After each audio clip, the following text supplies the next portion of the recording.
there's a relatively new whites-only community in northeast Arkansas. So take a look. It's a 160-acre property near the town of Ravenden. It's a private membership association called Return to the Land. There are black people who want black communities, Jewish people who want Jewish communities, and there are white people who want white communities. And then some people, they just come to that racial identitarianism because people look like me. I don't like people who don't look like me. People are going to have a wake-up call, and I don't know if that's some kind of, natural disaster scenario or civil unrest or a serious economic depression. Just like 2016 woke people up in a certain way, 2020 woke people up in a certain way.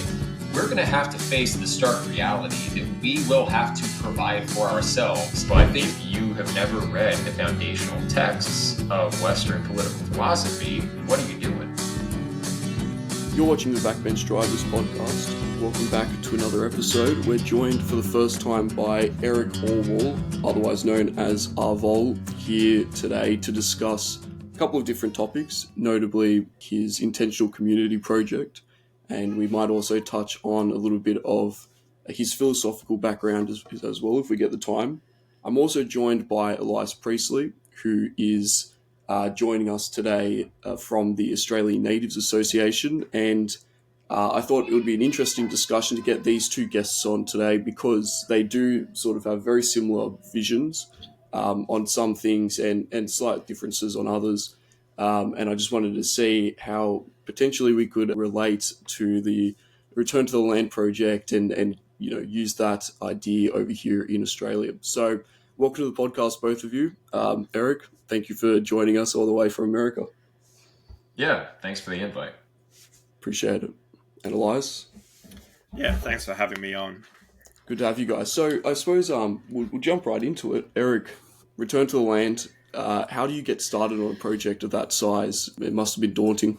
Yeah, well, I've been promoting intentional communities for our people for a little over 10 years. When I first understood the demographic trajectory in the U.S., at least, it seemed like there was no other viable option.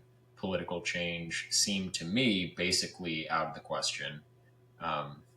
Maybe over time, if we got a lot better organized, but people who feel the way that I feel are still a very small minority of the white population, and the white population is diminishing. So if I wanted to preserve my culture and people, it seemed like that was up to the kind of private domain action of individuals rather than public policy. And even if public policy could be changed, still it would be worthwhile doing what you could to provide a place where your kids could be raised in a wholesome environment. So I was promoting that for a long time to basically no effect. Hardly anyone was willing to consider it. People were not willing to make lifestyle changes or just that level of commitment. Everyone kept thinking that if we just red pill enough people, then mass society will change. We'll have a revolution, really not well thought out ideas were being circulated and popularized all the way up through, the alt-right phase, 2016, 2017, and Charlottesville. It's like everyone thought that we would just inevitably grow in numbers until we could change the whole country. And I always thought that was just kind of ludicrous if you simply look at the numbers. Not everyone's persuadable, even if we were totally right. And the way that social media works, the information channels we actually have access to, they're not designed to spread or disseminate a message through the entire population. So I made videos more recently just reiterating that same concept. And after the first Trump term really failed to deliver a lot of what his fans were hoping for, people became jaded. And then with COVID as well, people became fearful of the government and, possible oppression in the future. And they started considering seriously other alternatives. After doing many, many interviews of RTTL applicants, I found that the big two periods in time when people kind of woke up that we have to do things ourselves was the 2016 era and then the 2020 era. But actually I myself had kind of given up on the hope of doing a large scale intentional community movement I had sort of retreated because, again, I'd been promoting this forever to no effect. And I'd retreated into, well, maybe we can at least have a school, our own educational institution to promote classical European philosophy. Philosophy is kind of the driver of everything else, in my opinion. In some ways, it can be seen as downstream of art and culture and inspiration and many other things.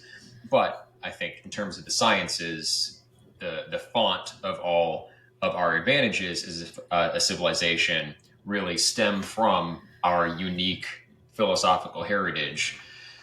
Most other world philosophies, of course, are a little bit more therapeutic. They're not engineerable. Platonism and everything that came after it, of course, was engineerable. We could build actual sciences out of it, not just, learn how to meditate better, which is what most of the world was concerned with, or commune with the gods better. Although, of course, also the Neoplatonists were interested in that kind of stuff. So that's where my mind was, 3 years ago, just before Return to the Land got started. And I made a video saying, here's a project we can actually accomplish. We can also do a media institute and train young guys to broadcast the right kind of propaganda. But I was thinking about disseminating ideas because that's all I had hope for. The guys who actually responded and came to help build infrastructure for that school, they wanted to do now something at a larger scale. And they asked me, I was intending on staying in Missouri where I was at the time. I had 13 acres and a house. I was relatively comfortable. I could have ran an institute out of that land that I had myself without risking much at all. And then they basically said, we'll do this if you jump in too and sell your house and kind of move on to the land. And I was like, well, I mean, fine. You guys are the ones showing up. You are taking the initiative. And we have really talented people, very intelligent people, including our secretary, Peter Siri. He came up with the majority of the legal framework. Previously I had thought that this kind of association, doing things this formally, would be impossible. Everything I was recommending in the past was informal. Let's get together, build relationships, have kind of informal community. But what we've come up with is transparent, scalable, and it's something that could lead to viable political change. Not total top-down revolution, but it could lead to precedent being set, which will then allow other white communities to crop up in a more secure way. So that's how it kind of got started. I've been pushing for it, gave up on it. And then when I had lost all hope, all of a sudden, all these guys show up who actually had the skills to make it happen at a higher level than I was, thinking myself. So it's sort of been, I don't know, it felt like providentially guided. Everything just converged and came together very quickly. And now the way that it's grown has also felt almost providentially guided. Of course, that could be proven wrong and everything could be struck down tomorrow with the right lawsuit or something. But we do expect challenges and so forth. But yeah, that's where we are. Yeah, you've already had a couple of challenges just from the early stage that you're at, and you're powering through them. What do you anticipate being the result of all of that? Well, I think we're more or less safe from a discrimination angle for the next 3 years. If someone wants to antagonize us and attack us, first of all, they should be cautious because we will be looking very carefully at who is instigating these attacks. And it's not like we'll do nothing in response. But anyway, I don't think at a federal level, from a civil rights angle, we're going to be challenged while Trump is in office. He doesn't benefit at all from dividing his base and pissing people off like that. So we will probably have to provide a lot of documentation to government agencies on other angles where people could attack us, just other things about our corporate structure or whatnot. So we're preparing to comply with all necessary requests. And I think that'll probably be the angle of attack. It'll be kind of trifling, annoying legal requests and summons and maybe lawsuits, potentially. But there are also costs for those who want to attack us in that way, because I believe, rhetorically speaking, it's a very powerful frame that we have. We just want to be left alone. Please leave us alone. And so if particular groups decide to keep coming at us and harassing us, well, then we will not be silent about that. We'll be very clear about the identity of the groups that are bringing these challenges, and we'll rally support. When the first attention came in, primarily from Jewish journalists and people online, Jewish Reddit was the one that really blew up the story, in fact. When that first started happening, we got a lot of support and people rallied behind us, and our numbers have like tripled since that all started just a few months ago.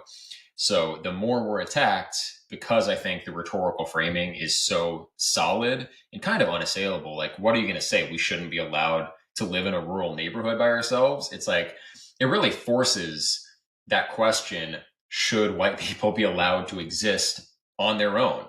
And if we get a positive no, then that says a lot more than the average American really understands about the state of things. You know, they feel comfortable because in most places in the country, we're still a majority. But, you know, if they see that, like, what's wrong with what they're doing? Why are they not allowed to do this? That might wake people up in a way that, you know, our adversaries might not actually be able to afford, especially considering some of our same opponents right now really need the Republican base, because on the left, you know, people now are against Zionism and things like that, for instance. So the people who have a lot of power in Washington need Republicans to remain in power. Meanwhile, Republicans are naturally sympathetic with us. So again, rhetorically, I think it would be unwise for our opponents to really target us in the next 3 years. Now, after that, it's open season, honestly. So we do have to be very, very careful about setting the right precedent and being prepared, you know, making hay while the sun shines. Well, good luck with it. Hopefully it works out well. And like you said, it works well insofar as even if they do attack you, you can then use that as a sort of a propaganda victory, so to speak. Although I'm sure you don't want to lose out on all that. Nonetheless, it would reveal a lot. It would wake a lot of people up. Elias, you've been quiet. Did you want to jump in? How is the ANA tying into all of this? And what was the process of setting up an organisation like the ANA? Sure, I can speak on that. Just before I do, I'll make the disclaimer that when I speak here, I'm expressing my own opinions and not necessarily the official views and policies of the Australian Natives Association. But look, yeah, I am pretty involved in the ANA, and so I can talk about what we're doing. When it comes to the intentional community angle, I think the barriers in Australia are a little higher. From my understanding, in the United States, you have a lot of variation in laws and that sort of thing when it comes to the different states. And so you could really find places where you could do this sort of strategy in an optimal fashion. In Australia, it's quite uniform, and local councils tend to put in a lot of restrictions to things like zoning for multiple residencies, things like that. As well as that, we have a very high cost of entry into land and housing.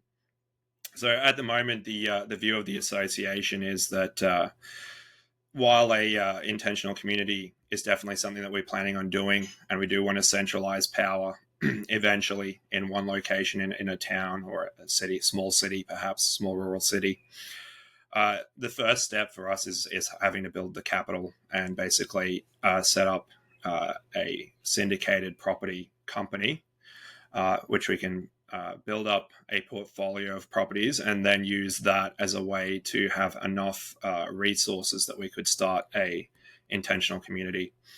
So it is a bit of a long-term strategy, which might not sound too exciting, unfortunately. I'd love to be on the land tomorrow, but to be able to do it with a number of people, it requires a lot of organization.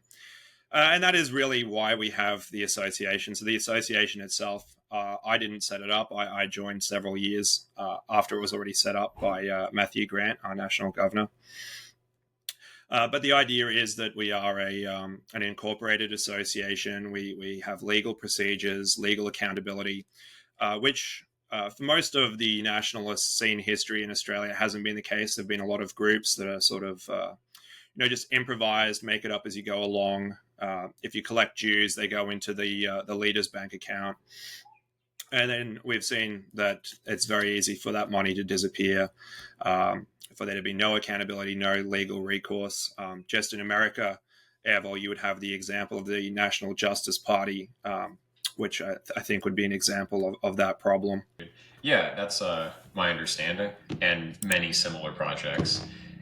There's one example not too far away in Missouri. Owen Benjamin has Bertaria, his intentional community, and the ownership structure there is Owen owns everything, and everyone else is kind of dependent on his good graces. So it's definitely something that can be exploited. The kind of share block company structure that we're using is the same thing they use in Irania, and that's a tried and tested model. They've been going at it for more than 30 years without issue. And also, land ownership is often done in that way.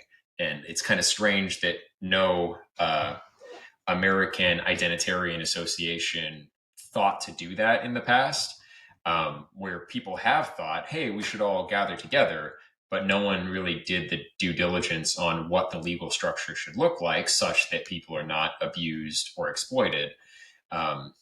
So, yeah, it's kind of odd. Well, I mean, research has shown that like 90% of intentional communities fail in the first few years, and that's not just right wing communities. That's across hippie communes and all those sorts of things. And usually, the main problem is that people don't do their homework on what is lawful, what are the finances, and all the structure of that going to look like. Yeah. And they go on. Right. They go in with extremely sort of optimistic and idealistic views. And then very quickly are brought back to earth as soon as there are personality disputes and all these sorts of things. So for us, that sort of doing your homework on all the legal stuff is very important. I think that's something that's very admirable about your project, that we will definitely be taking inspiration from as much as it's relevant to our own laws and so on.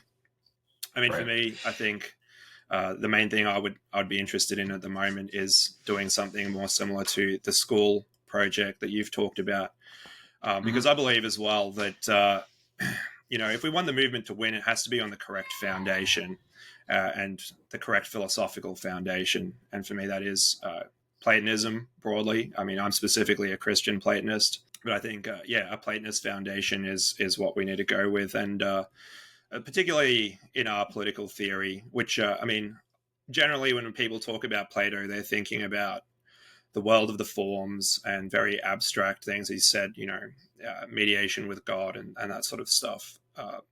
But we sometimes forget that Plato is very foundational to our political thinking, even in the mainstream, things like the ideas of separation of powers and so on, the mixed constitution, all these things are fundamentally from Plato, the rule of law. Unfortunately, most people don't get past the Republic, but if you read, the laws of the statesman, that becomes a lot more obvious. Yeah, even the convention with a law of kind of outlining the purpose. I don't know what the legal term for that is, but Plato invented that, and it's been a really helpful kind of legal innovation. The way also, Aristotle kind of explicating the types of constitution. Plato does that as well in a kind of abbreviated form, but it is Greek philosophy that really systematized these types of government and got us thinking. In other ways, of course, like our legal traditions are a lot deeper than just Greek philosophy. In the Germanic world, we had assemblies and pseudo-representational forms of government. Perennially, the Indo-European system is kind of a franchise political model where you would choose your political leader / warband leader. And so it's a rich heritage in many directions, but we specifically in a civilized, literate context should probably follow that main line, and going from our ancient past down to the civilization we've inherited. It's clearly, it's not equivocal. It's through Plato and Aristotle that the rest of Western philosophical and political history is kind of flowed. So to be ignorant of that, it's like people talk about 20th century political philosophers. They want to read Schmidt or, Juvenal or whoever. And that's all well and good. But if you have never read the foundational texts of Western political philosophy, then what are you doing? Like, aren't you an identitarian? Like, the reason that I really became more of a hardline racial identitarian is because I was already reading those texts. And I was like, well, no one else is going to forward this tradition. It is a very coherent tradition. The people I keep going back to again and again, they're of this people, of this larger thing than myself. And I'm gaining, like, I'm edified by it. I'm enriched by reading these texts. And then some people, they just come to that racial identitarianism because, well, people look like me. I don't like people who don't look like me. And then they think all of the intellectual stuff is optional. However, we should expect that that's the way it's going to be. And so any intellectually inclined movement trying to be a vanguard and set a coherent foundation, it's not just going to be popularly applauded. It's going to be something where serious people get together and do good work. Institutions, in America, or sort of in America, Mary Johnson, I guess, lives in Hungary or whatnot. But countercurrents has been that American Renaissance, not quite as, literary, but also a more intellectually inclined journal of sorts, or at least website. And those things are necessary. It's from those intellectual hubs then that broader philosophemes that do have saleability to the general public make their way to content creators. I think most of the big names don't come from those intellectual hubs. And yet, if you don't have the intellectual hubs, those content creators will just be defeated by our ideological opponents who do have their own anti-Platonist kind of philosophical foundations.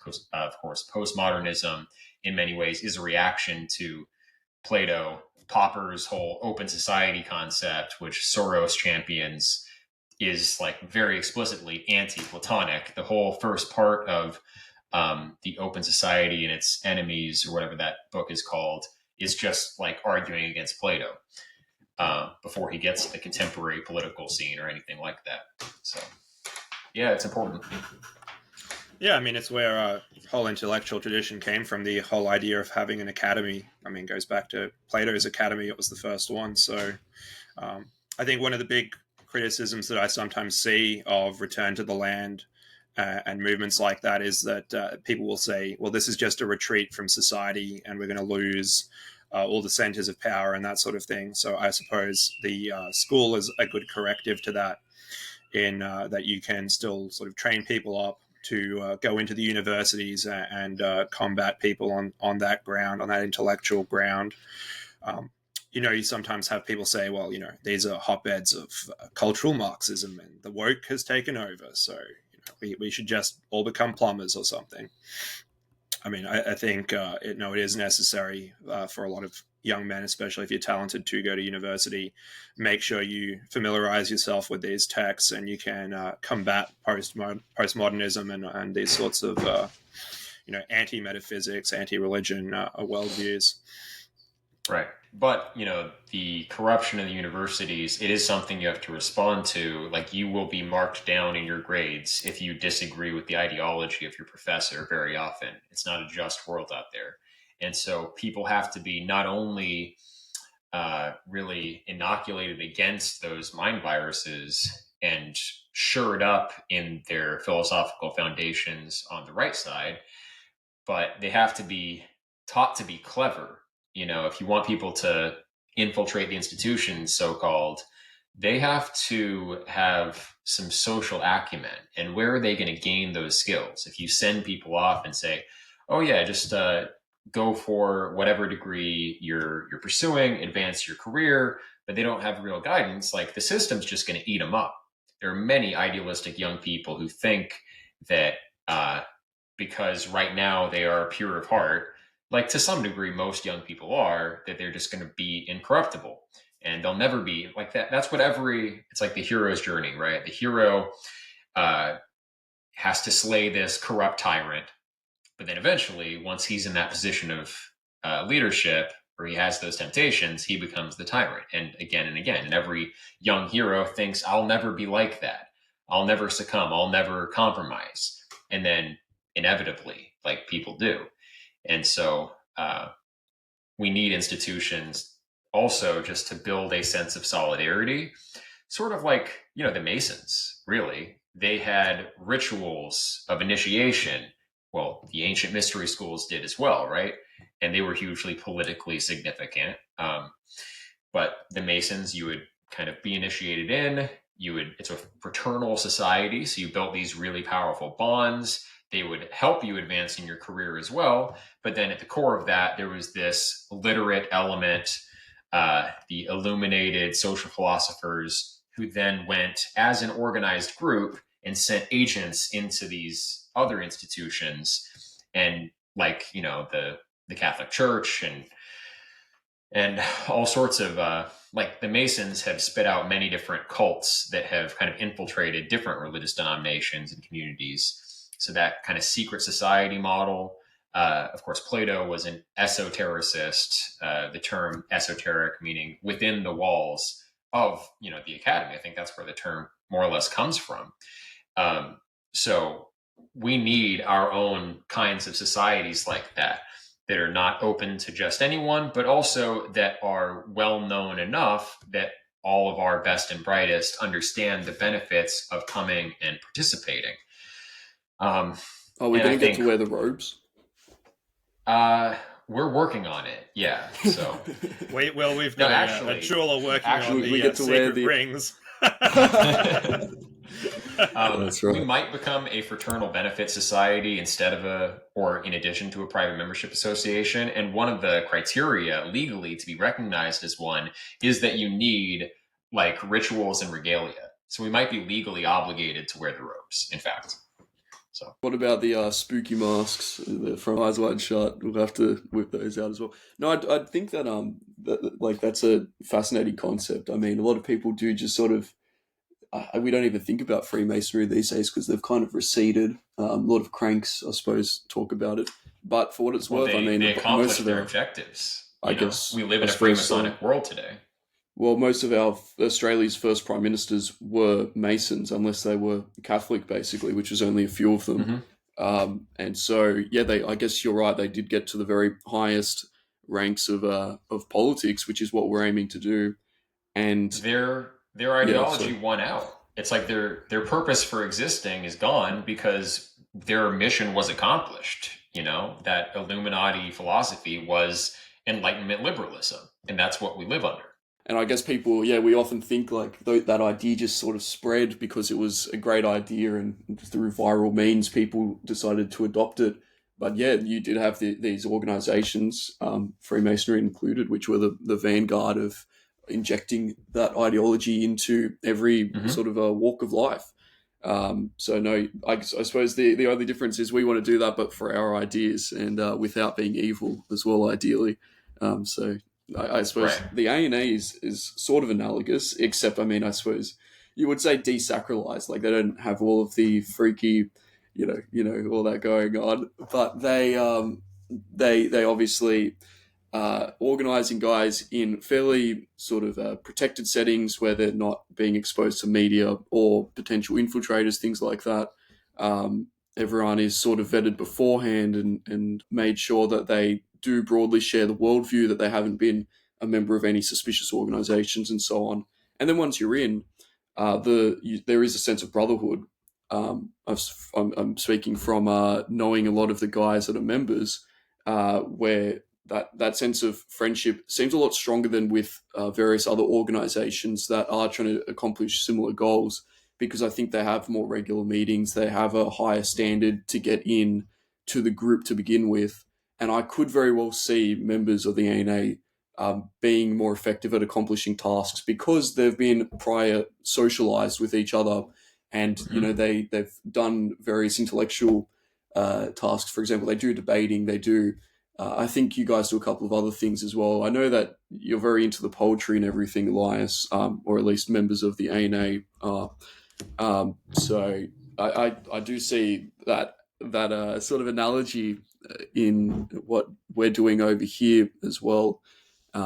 Obviously, I don't know how far along you're with that, Eric. Are you close to getting that all that goal where you are a proper academy, where you do have enough members where you can sort of get actively involved in politics? Not really. Okay. The way it's proceeded on the ground is that more ordinary families feel more strongly incentivized to make ordinary communities happen than young guys seeking like this intellectual vanguard approach. We don't have a lot of really serious intellectuals. There are some, and I think some of the ones that we have are among the best, like especially when it comes to a handful of subjects such as proper social science, sociology, so-called, and human differences. Like we have certain things, but I've kind of lived in both worlds to some extent, both just the general philosophical community on YouTube, which now I'm totally alienated from.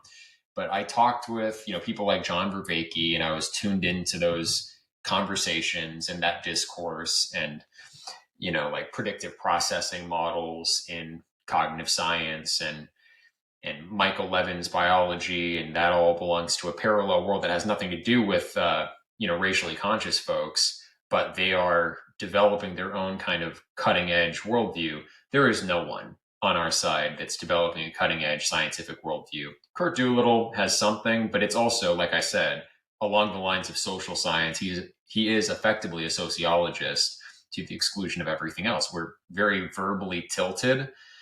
So anyway, that's just an aside to say, like, we don't have the serious intellectual youth that we need.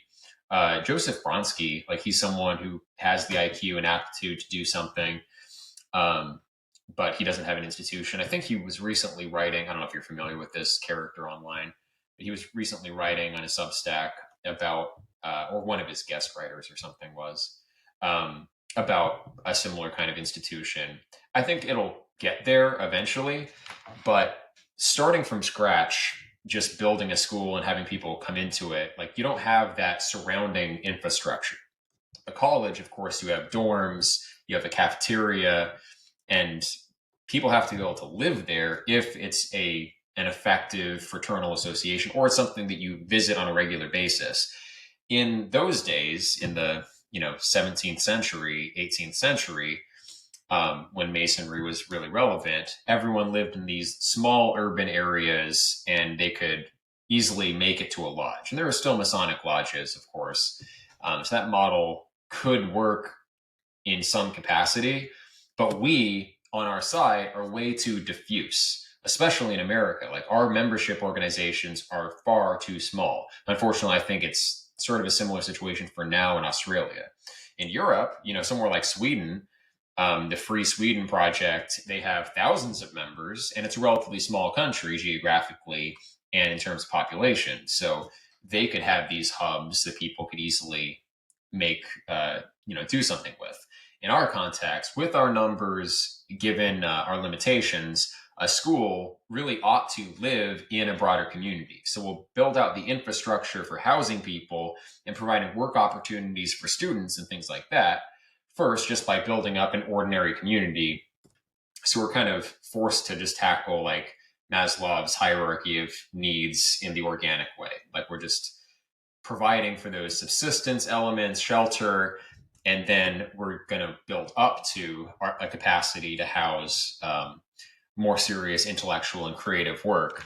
We will get there, and it's in the cards, but like the same young guys who want to go into that, they don't have the resources to make it happen. And we don't have generous patrons with millions of dollars to just build huge infrastructure to house these things. Of course, we can have online groups. I still have my online courses, arvol.thinkific.com, sorry for this shameless plug, but I do the Iamblikian curriculum, and that's fun. I like that, and people sign up for the courses, and it's edifying in its own way. But with an online course structure like that, you're not going to build the same kind of bonds that you would in effectively a secret society or the kind of initiatic order that we would actually need to do the intellectual vanguard thing really well. So, eventually, but right now we're just building cabins and like providing for basic needs. How's progress coming along on the physical infrastructure? I was recently showing Solid. someone your project and I was explaining to them they were sort of a new newbie to all of this, and I was explaining to them Orania, and that's sort of something that you're basing it off and the progress they made. And I just wanted to see, how are you guys getting there? Are you is it starting to look like a city yet? Not quite, no. And it's really never intended to look like a city. We have our own limitations, even in the states developing. In some states, it's more difficult than others. We're in Arkansas because it's very easy. However, and this isn't really even a legal issue, it is just a sanitation issue. In order to have septic systems, you need a certain amount of space for the leach fields, and we're not on public sewer. So the cheap land is not on public sewer. It's away from town. We also want it to be away from town. And so based on just that like health code perspective, we have to have large lots. So we have 3-acre lots. It'll always look like a rural community. It's never going to look like a city here. It's not intended to. Future communities, we can plan in ways that will allow for much smaller lots, even multiple story buildings and things like that. That's all in the cards. This community is where I would like to stay, though, and it's always going to look kind of like the surrounding area, rural homesteads. But there are a lot more structures than there used to be. There's probably a dozen or more, proper buildings in the beginning, obviously. And, that sounds like not much, but there was nothing here 2 years ago. And we don't have some big patron subsidizing all this. The guys who came together to make it happen are funding everything while working ordinary jobs too. So, compared to most people who try to homestead, we've done a lot. Compared to most intentional communities, we've done an awful lot. So I find that people don't understand what actually goes into developing basic infrastructure. So they come out here and they don't see a city and they're like, oh, well, this isn't very impressive. Okay, but do you understand everything that has to go from taking raw land into even having roads and having access and having, the land graded so that you can develop on it, and then getting power and water and septic and then building the buildings? Like, it's a long, long process to build even a relatively small cabin with a competent workforce. And many of us are learning as we go. So I know I sound kind of defensive about it, but I find that people have no concept of what it actually takes to build this sort of thing. Orania had a huge advantage in that they bought basically a fully finished town. It was workers' housing as they were building the dams on the Orange River. So when the construction was over, it was effectively a ghost town in the middle of the desert. No one wanted it. And some of these, soon-to-be Iranians had foresight, and they purchased it for, I think, maybe like $1 million for a huge tract of land with a lot of infrastructure. So it was like a, ready to go turnkey city when they got it.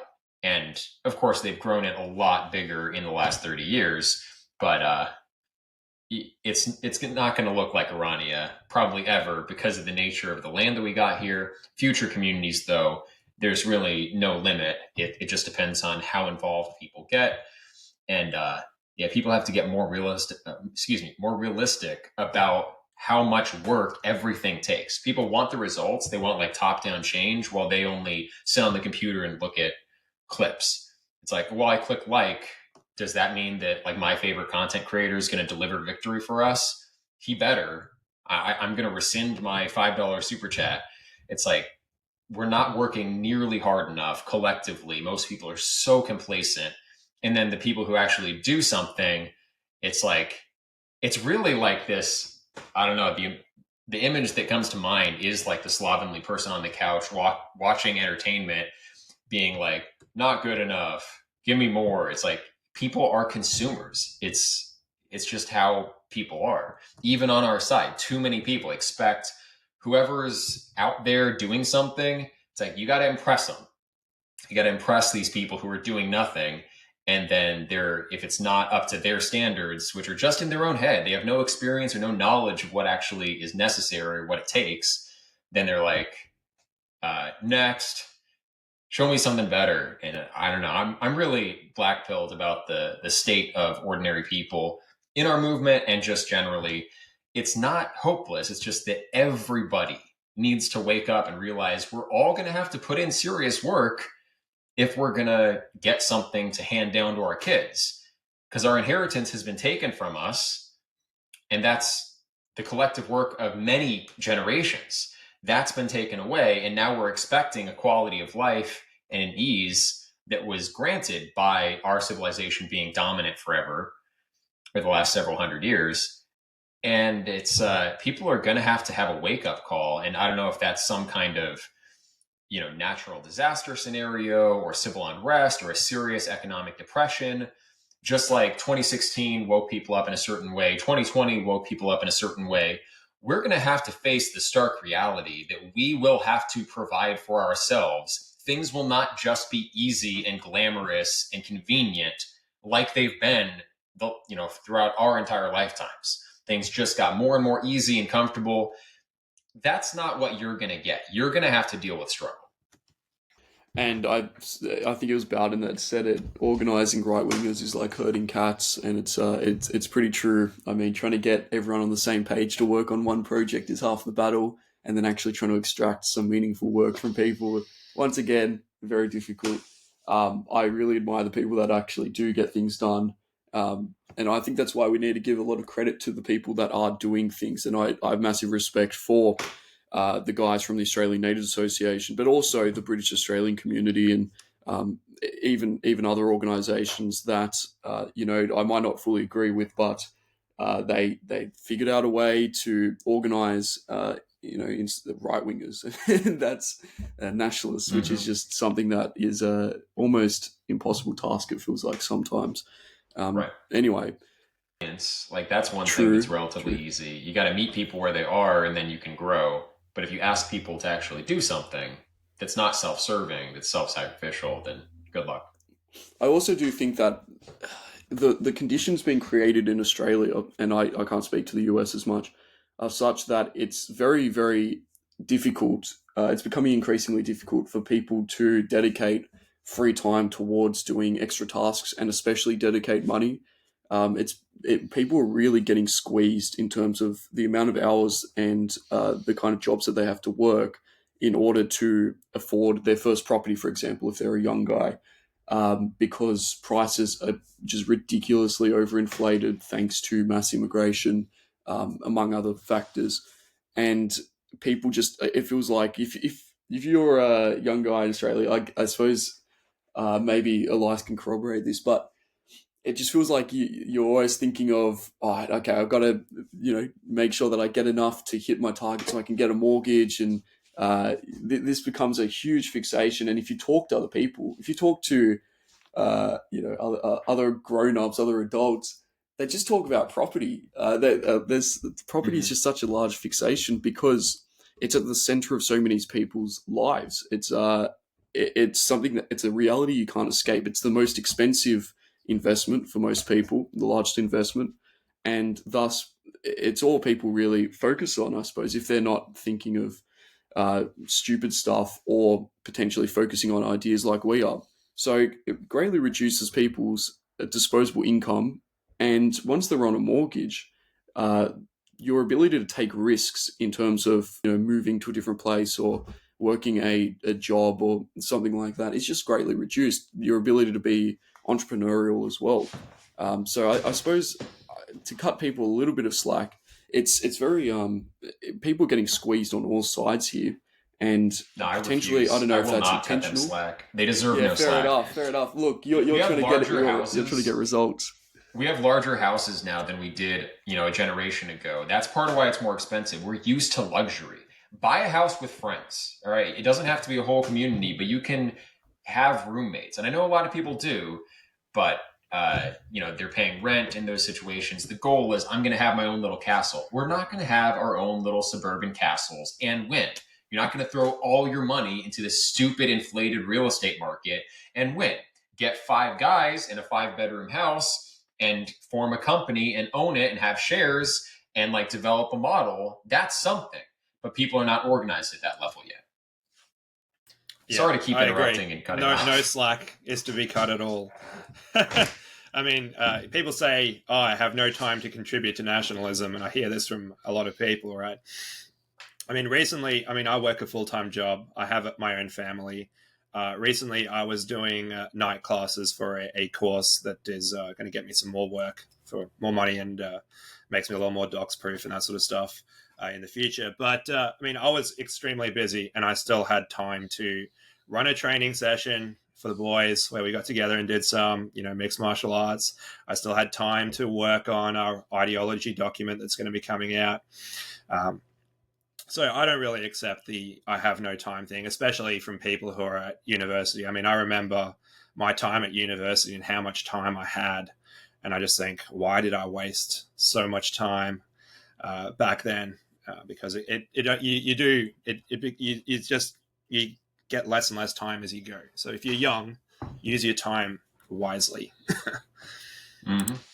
I don't disagree. I mean, there are people that make it work all the time. It's just that I think that is one factor that's preventing a mass awakening, is people so concerned with the day-to-day petty realities of making do, basically. We need solutions to those problems, and we can provide them. The housing question, that's one of the reasons RTTL exists, is to make it more affordable for young people to own land and develop land. And we can do that through corporate structures, through cooperative networks, or even, finding jobs. If you're part of a network, you're going to have more people to link up with. A lot of getting employed with a good company is having connections. And people feel like it's a trade-off. It's like, I better focus on my own career and work as an individual. But isn't that the whole reason that we're in this plight? Like, we're comfortable majorities still in most Western countries. It's uncomfortable for us from our perspective, but as in, we should be the dominant force in all these nations, but we're not, because we work as individuals. And so to use that as the justification to not work together, well, as an individual, I'm too squeezed. It's too difficult financially. That's why I have to keep doubling down on working as an individual. It's like, no, realize the reason it's difficult for you is that you're not working with the rest of us. We should collaborate in housing like other groups do. Mexicans in the US, they come in here with nothing and they live together in large houses, right? They live in families, in like multiple family homes. Sometimes they do start communities like this. They buy land together, they enter the workforce together, they form companies together. You're going to find your niche in the economy if you have people who will give you good guidance. Many people, as a young individual, you think, well, here's what I'd like to do, or here's how I'm going to make money. And it's informed by hardly anything. Like, most parents don't give great guidance on what should my career trajectory be. Most parents are ignorant about the job market that exists today, right? And so individuals are making these choices in an uninformed, kind of ignorant way. If we had more networks that, here's an actual opening, right now, this type of carpenter, this type of mason, or this type of plumber, or this type of accountant, whether it's white collar, blue collar, like, look at the market, be realistic about the market, and put people on those tracks. But we're not listening to each other's feedback. We're not looking for how do we advance our people. I was in the gym at one point years ago in New York, and these black guys were talking about, so we can get into the trainer positions and we can dominate. Like, even the blacks in New York were thinking in terms of, how can we nepotistically take over a sector of the economy? That's why other groups are succeeding, because they work as groups. So absolutely no slack. People are having a hard time in the West because they're thinking as individuals instead of as a group. Well, that's the power of the organisations that we've been discussing so far, is that they incorporate practical solutions as well. Like you said, housing with the ANA, there's various benefits to being a member of the organisation. For example, the Legal Defence Fund that just recently got started, that's a huge help for guys that are, taking a risk by being involved in our politics. These sorts of things, I think that's how you're going to attract large numbers of people, when they say that we genuinely have the better offering compared to the rest of society. I suppose it's that simple. Once that idea gets out there, once the advertising or whatever reaches them, I suppose that they'll come our way. It's just that simple. Yeah. Yeah. I mean, with Return to the Land, once it was established and people saw that this is actually a more affordable, easier way to break out of the mainstream economic system and do something different, we can't keep up with the applicants. So it just takes a small pioneering group that is self-sacrificial that says, we're going to take the risk and put our livelihoods on the line. And then, like, the second that you can offer tangible material benefits to white people, they will join you immediately. Like, you'll get whatever numbers you need, you'll get them. And the handful of people that take that risk and kind of forge that path, those people will be the ones at the center of whatever organization is built up out of that. And it's really a race, in my opinion. Like, more and more, like I mentioned at the beginning, this kind of all fell together. I called it Providence, but also it is sort of just like a niche is opening up because of the way that media is structured, because of the way the economy is going. Like, it's converging on white people are going to be forced to act as a collectivistic in-group. We're going to be forced into it, whether we like it or not. I'm someone who saw it way out and have always been advocating for it. And that's why I happen to be at the center of the biggest one of those in America right now. But anyone else, like, there will be more groups that do this throughout the West. I do an international intentional community conference now. I did the first one this previous January, and I'll do the next one probably closer to the spring. But yeah, there are a lot of projects. We're going to get updates on those projects. I'd love, Elias, if you want to speak on behalf of your intentions in Australia. We had other speakers from Australia this past time. So we're going to see that more and more groups will be finding this path and realizing the inevitability of this path. The whole ideology is, racial collectivism. What else would you call it? And yet we're still thinking and acting and living as individuals. That dissonance is going to give way at a certain point when external pressures are brought to bear. So, like, it is going to be a bubble at a certain point. It's like the chart's going to go up on intentional communities. So you can invest now while it's not being forced on everyone. And then you're the one that offers solutions. You're the one that stands to gain in terms of material opportunities. Like, if you get into developing the actual infrastructure of communities like we're doing, well, you're going to have plenty of work. Your skills will be in demand. Like someone like Peter Siri, he's working on the legal side of this framework. People are always going to want to come to him because he pioneered it and get legal advice and have help structuring the documents. Or, like, I'm going to be invited to speak on a lot of different platforms about more of the big picture and the concept because I was there from the beginning.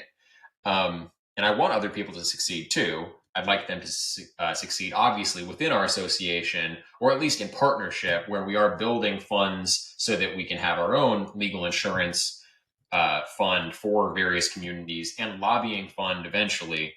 But anyway, my point is, before it goes absolutely mainstream and more white people want to join these communities, which will happen, you should get in on it, and you should think about your career in terms of not the way the market is right now, but when more of us need to be more collectivistic, when we're providing our own paths, what does that economy look like? It's going to be a lot more small scale manufacturing.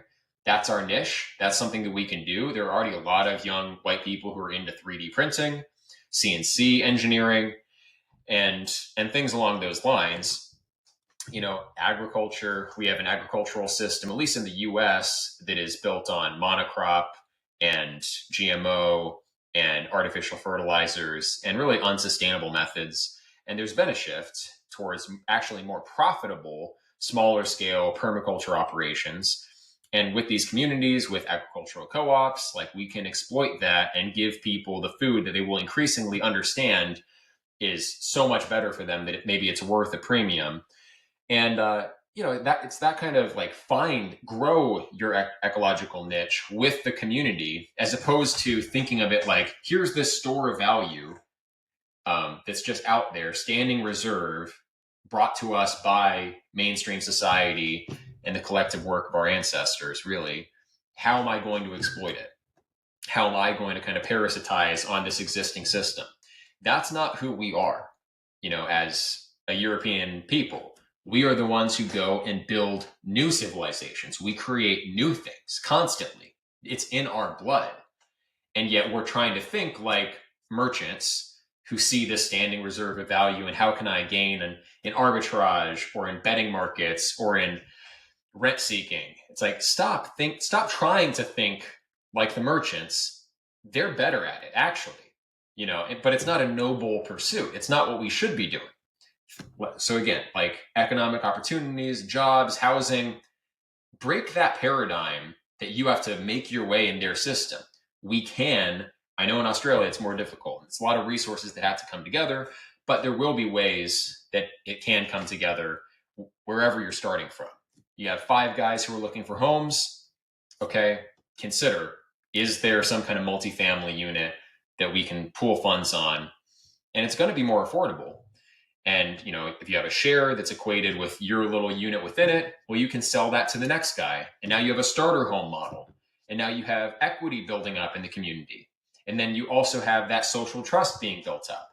And maybe you have 100 guys in your network and they're all looking, how am I going to get my housing squared away? Well, if all 100 guys or families were thinking in terms of how can we collectively take ownership of properties that are going to appreciate, that are in the right spots, we're going to do better. Collective intelligence is better than individualistic thinking. But I repeat myself.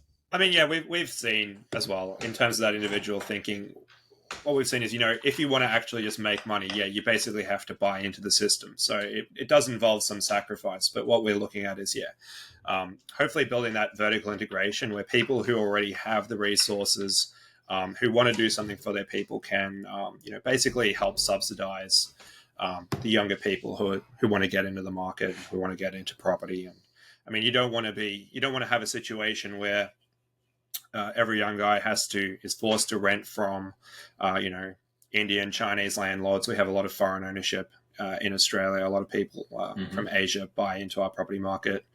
And it's extremely bad. So, we would much rather have it be the case where we can offer people, at the very least, favorable rents, or if not, as you say, buy things collectively and have shares of ownership, which is much better. So, obviously, if people want to do that, though, they have to get involved. They have to be vetted. They have to go through the process. So there's that initial sort of initiative that has to come from the audience.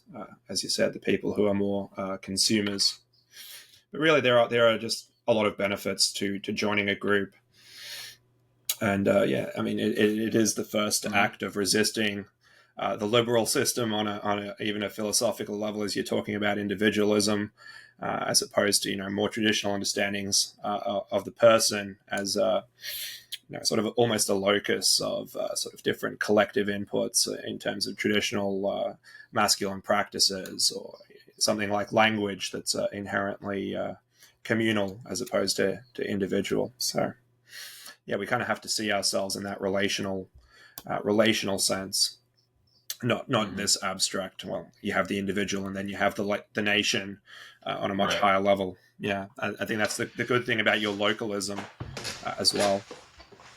I was just going to mention on one of your earlier points, which was you were talking about how the conditions are going to force people into doing this. They might as well jump ahead. Just to look at a macro trend, we're seeing this happening with various other things. For example, in Australia, marriage rates, divorce stopped climbing for the first time, I think, in a very long time, and they've leveled out. And people were saying that that's because of the difficulty of finding property at a reasonable price here, and hence people staying together. So it's odd, people being forced back into more traditional ways of life by the conditions of that sort of scarcity that we're living in.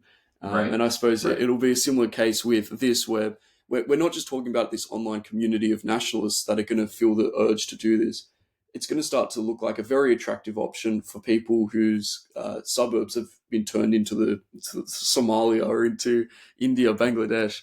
And I think that you'll start to reach people that maybe they're not versed in our ideology per se, but they're just looking for the best option to raise their kids in. Right. Yeah, traditional society evolved in a context of scarcity and adversity and just the natural condition. So as we move away from this kind of fake world of modernity and ease and comfort brought on by really exceptional circumstances, it's we were way ahead of the entire world because of the scientific revolution, industrial revolution, etc. We've been, and I hate to reiterate like climate change folks, their talking points, but like we have been burning through consumable natural resources really quickly. Like we've depleted the oil reserves. So energy is going to be a harder problem to solve in the future compared to the past. It's going to be more expensive. And as energy gets more expensive, everything else inherently gets more expensive. So like from the 60s or, the 50s up through 2000, the West, what we had abundant natural resources. We were like light years ahead of everyone else. We had infinite cheap labor that was unskilled, so we could be at the top of the status and economic hierarchy and benefit from globalism.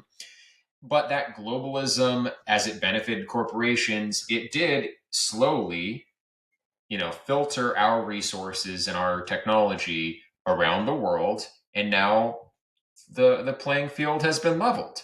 So people who expect, like the white exceptionalism meme, like if you expect it ever to get back to the way it was like America in the 1950s, it's totally delusional because it was a once in a civilizational cycle kind of event where you had an advanced technological civilization meeting world markets without that technological sophistication. So you can't reproduce that. We're never going to have that back. You're never going to have the level of prosperity that our immediate ancestors had. But people think that that's the natural condition because it's been the last 80 years. And as it's falling off, we're returning to the state of nature. We're returning to the natural order of things. There will be more scarcity. We'll be forced into tribalism. There will be more danger, right?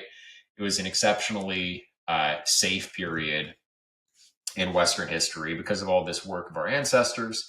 And like when we're not the unquestioned top dog, and there's a bunch of foreign people in our countries, it's inevitable. People will become more tribalistic. Yeah, and I think to pick up from what you said about the once in a civilization type thing, Bediaev has this idea of, you have ages in a civilization of daytime when everything is like bustle and activity, and you think of modernity and pragmatism. And then you have these sort of contemplative like night ages. And his example of that would be the medieval period with the medieval universities and churches and building things on a generational level. And I do believe myself that we need to enter into this sort of neo-medieval mindset or age where we return to that sort of approach where we value contemplation and the arts of the mind, as opposed to externalizing everything in technology and larger physical buildings. That kind of almost goes back to Plato as well. Plato coming out of Socrates, and Socrates' turn was really that internal turn to looking at subjectivity and how the mind works, and that sort of focus, teleology as opposed to mechanistic causation, all that sort of stuff. And the other thing I wanted to say in regard to this sort of neo-medieval point is that we don't have to rebuild everything off our own backs either. Like, the churches still exist.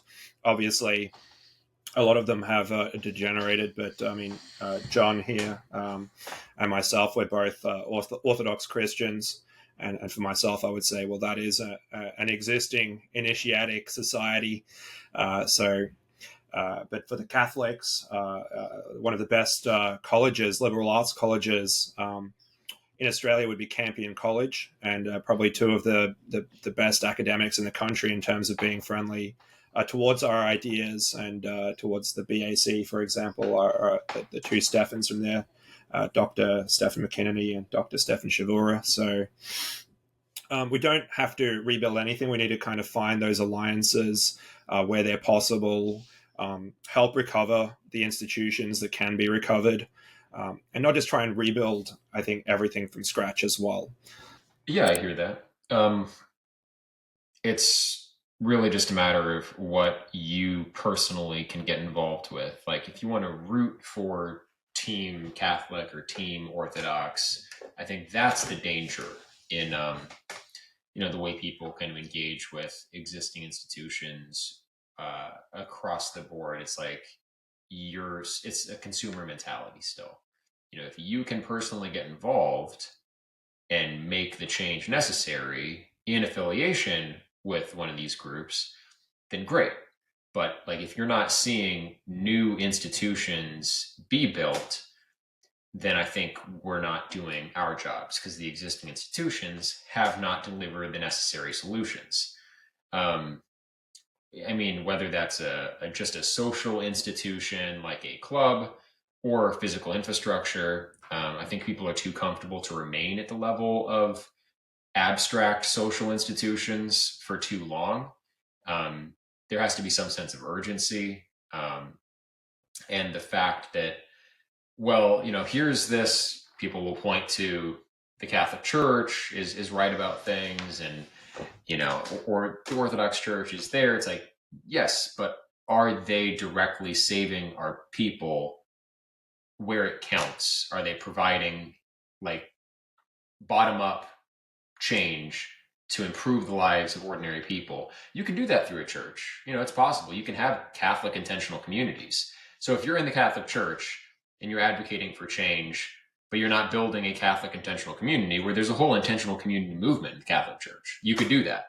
But if you're just saying like, I'm rooting for, like, my hope is in Catholicism, like, that doesn't exculpate you. This is one, like, I'm a Christian too, but one objection I have to most Christians is that they have this kind of quietism where they just are waiting for, well, it's out of my hands. I guess it stems from they're waiting for the return of Christ, right? We can't reform the world ourselves. Instead, we're waiting for this end of history where everything is resolved for us. Like, we can't build utopia or the kingdom of heaven or the perfect society, which is why I kind of like post-millennialism rather than premillennialism in Christian eschatology. Not from a hermeneutical perspective. I'm not sophisticated enough with my Bible scholarship to make that case, but really smart people have made it. Doug Wilson is a post-millennial theologian, I guess, based out of Idaho. He has a classical school as well. But in the post-millennial view, that millennium is a time when we have implemented Christ's teachings and had our 1,000-year reign, and then all the end time stuff happens post that millennium. So of course you might also say, like, the millennium happened and you missed it. It was the Middle Ages that you were talking about, and I can see an argument too for that. Although I'd rather have this attitude that, like, it is our job to implement these teachings and build what is necessary. Like, the Orthodox Church itself won't do that. In affiliation with the church, you can build communities. In affiliation with the Catholic Church, you can build communities. You can build schools. But it's like, we're going to need new things to solve new problems, because what exists now is not solving those problems. Now, okay, you could infiltrate the Catholic Church or something like that, but there's so much momentum. Like, the Catholic Church especially, it's an international organization. It's very committed to multiculturalism and helping refugees and all of that. And there's the weight of billions of people against you in saying, I'm going to sway this and make it go my way. Probably you're not. Probably it will be a force retarding your efforts to actually work for our well-being, because that institution is corrupted. Now, the Orthodox Church is a little more decentralized. And so you can find a local bishop, perhaps, that will okay, like more explicitly ethnically oriented community and school projects. Probably you could, but if you're going to say let's go back to the church, then it's like you better become a leader in the church and you better build the things that our people actually need, because this is, again, like Christians they can always fall back on this otherworldly, like, my kingdom is not of this whatever. It's I'm waiting for whatever, or when I die, I'll get my reward. It's like, no, our kids are out there struggling. Our people need solutions, and we all have an obligation to them. So that's not to insinuate that that's your attitude, but too many people can use religion generally, or any existing institution that they're a fan of, as a reason not to do something. It's like Trumpian conservatives, like, or QAnon people, like patriots are in control. It's all taken care of. Meanwhile, they do nothing. Boomers who believe that stuff do nothing to help their kids. So I'm just against like believing in some bigger thing that's just going to solve things for you. If you believe in a bigger thing, join it and exert effort and control over making it deliver solutions for our children, because they right now are just being absolutely screwed. It's like, as a millennial, I had it worse than Gen X and obviously then the boomers, but then Gen Z, it's a lot harder. For Gen Alpha, it's a lot harder. And future like every generation of white kids in our homelands are going to have it harder and harder and harder, unless we break that cycle and say, I'm not waiting for anyone else to solve this problem. We are building what we need to build. Whether that's a new institution or it's in affiliation with existing ones is kind of doesn't matter too much. We always keep building. But yeah, we can start winding up. First of all, Elias, do you want to give links for Oz Natives Association and anything else that you want to plug? Yeah, look, sure, you can join the Australian Natives Association at ausnatives.org, so AUSNATIVES.org. We've got a Twitter, you can follow that, or I suppose it's X now. And we have our own podcast as well called the Natives Rouseabout, which mostly covers sort of historical topics relating to Australia, with some modern stuff in there as well. So go give that a listen too. And thank you for joining us this week. Eric, did you want to tell everyone where they can return to the land? Of course, yeah, returntotheland.org. We do have international members. Actually, we just set up a European chapter. So you don't necessarily have to be in the United States to join Return to the Land. On X, you can find me at Arvoll, AARVOLL_. There's also an RTTL official. I think it's RTTL_official on X. We're trying to develop other platforms, but social media, especially lately, has been just impossible to keep up with. I hate technology. Kaczynski was right. You know what? We're gonna go back. Well, I'm a Zoomer, so unfortunately I can't go without brain rot for an hour. And you can find my preferred channels all in the description. Thank you guys for joining us this week. I hope that you both have a lot of success with your projects. You're both doing good work. So have a great rest of your week. All right, thanks.